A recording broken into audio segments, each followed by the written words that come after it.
আসসালামু আলাইকুম, কেমন আছেন ভিউয়ার্স?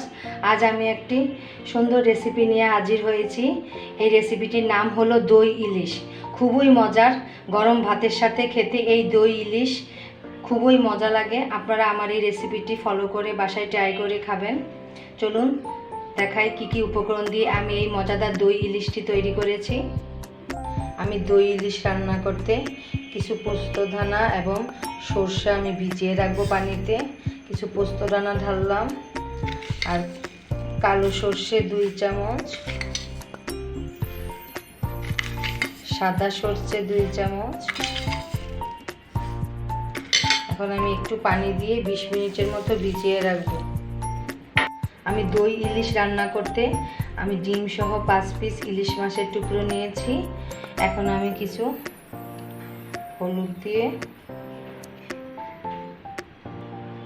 আর লবণ দিয়ে মাখাবো।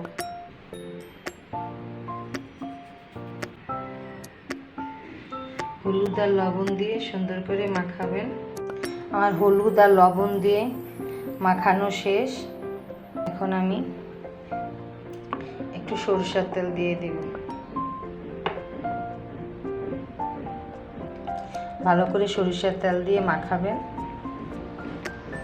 আর ইলিশ মাছের টুকরোগুলো আমি হলুদ, লবণ এবং সরিষার তেল দিয়ে মাখিয়েছি। এগুলো এখন আমি 10 মিনিটের জন্য রেস্টে রেখে দিব। আমি একটি মিক্সিং জারে 3টা শুকনো লাল মরিচ দিয়ে দিলাম আর 4টা কাঁচা মরিচ দিলাম আর এই যে সাদা সর্ষে, কালো সর্ষে আর পোস্তদানা আমি 20 মিনিট ভিজিয়ে ভালো করে ছাঁকনি দিয়ে ধুয়ে নিয়েছি। এখন আমি এগুলো ঢেলে দেব। ইলিশ মাছ কয় পিস নেবেন সেই অনুপাতে আপনার এই মশলাটা, এই সর্ষেটা সেই অনুপাতে নিতে হবে। আমি কিছু পেঁয়াজ বেরেস্তা দিয়ে দিলাম, আন্দাজ মতো লবণ, আপনারা আপনাদের স্বাদ মতো লবণ দিয়ে নেবেন। এখানে আমি ইলিশ মাছ নিয়েছি 5 টুকরো, সেই অনুপাতে আমি এই 2 চামচ করে, 4 চামচের 2 চামচ করে সর্ষে নিয়েছি আর মরিচ নিয়েছি সেই অনুপাতে।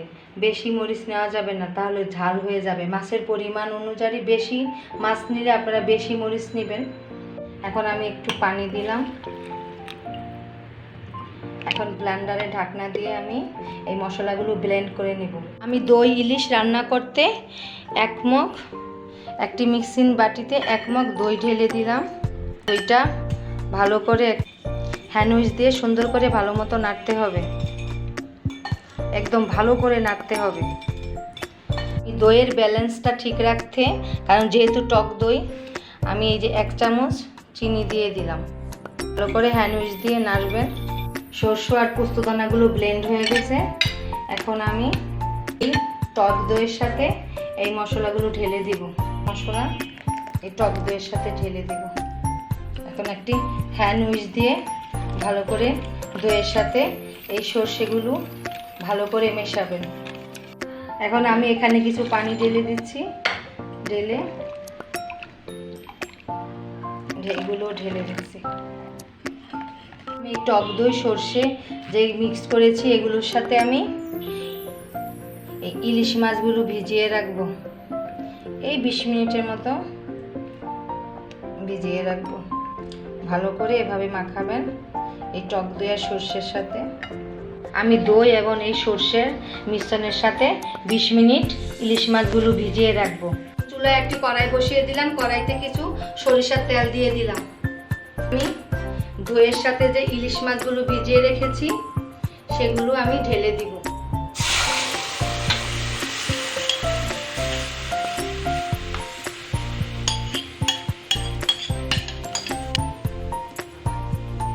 আমি কয়েকটা কাঁচামরিচ একটু ফেলে উপরে দিয়ে দিলাম। আপনারা লবণের টেস্টটা দেখে তারপরে পরিমাণ মতো আরও লবণ অ্যাড করবেন। আমি এখন একটু লবণের টেস্টটা দেখছি। লবণ আর একটু লাগবে, লবণ দিয়ে নিচ্ছি। আপনারা স্বাদ মতো লবণ দিয়ে নেবেন। খুবই মজাদার এই দই ইলিশ গরম ভাতের সাথে খেতে তো অনেক মজা। আপনারা বাসায় এভাবে ট্রাই করবেন।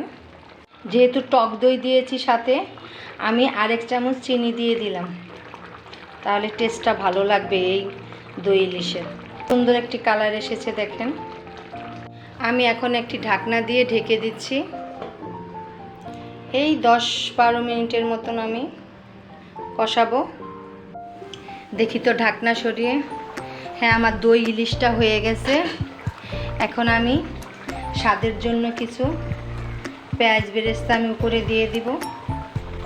অনেকে দই ইলিশে পেঁয়াজ দেয় না, কিন্তু আমি পেঁয়াজ বেরেস্তাটা দিলাম। আমার মনে হয় পেঁয়াজ বেরেস্তাটা দিলে দই ইলিশের স্বাদটা বেড়ে যায়। দেখেন আমি পেঁয়াজ বেরেস্তাটা দিয়েছি।